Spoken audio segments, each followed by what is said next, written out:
Барша қазақстандықтар көріңіздер, сақ болыңыздар. Сәлеметсіз бе қымбат көрермен, арнамызға қош келдіңіз. Әлемде және Қазақстанда болып жатырған соңғы жаңалықтарды алғашқы қатарынан біліңіз келсе, арнамызға жазылыңыз, лайк басуды ұмытпаңыз. Қазақстанның 14 өңірінде күн райының бұзылуына орай ескерту жарияланды. Қазгидромет 12 қазанға арналған ауа райы болжамын ұсынды. Синоптиктер күн райының бұзылуына орай 14 өңірде ескерту жариялады.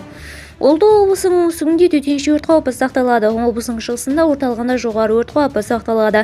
Қарағанды облысының солтүстігінде, шығысында тұман, жолдарда көктайғақ болады. Қарағандыда 14 қазанда түнде жолдарда көктайғақ күтіледі. Түркістан облысының тау суларында оңтүстік-батыстан жел соғады. Облысының солтүстігінде, оңтүстігінде, батысында, шөлді аудандарында төтенше өрт қаупі сақталады. Атырау облысының батысында, оңтүстігінде тұман күтіледі. Облысының солтүстігінде, оңтүстігінде, шығысында төтенше өрт қаупі сақталады. Облысының солтүстік-шығысында, батысында жоғары өрт қаупі күтілуде. Маңғыстау облысының батысында, солтүстігінде, шығысында тұман күтіледі. Жетісу облысында солтүстік-шығыстан жел соғады. Алматы облысының таулы аудандарында тұман күтіледі. Ақмола облысының солтүстігінде, шығысында тұман күтілуде.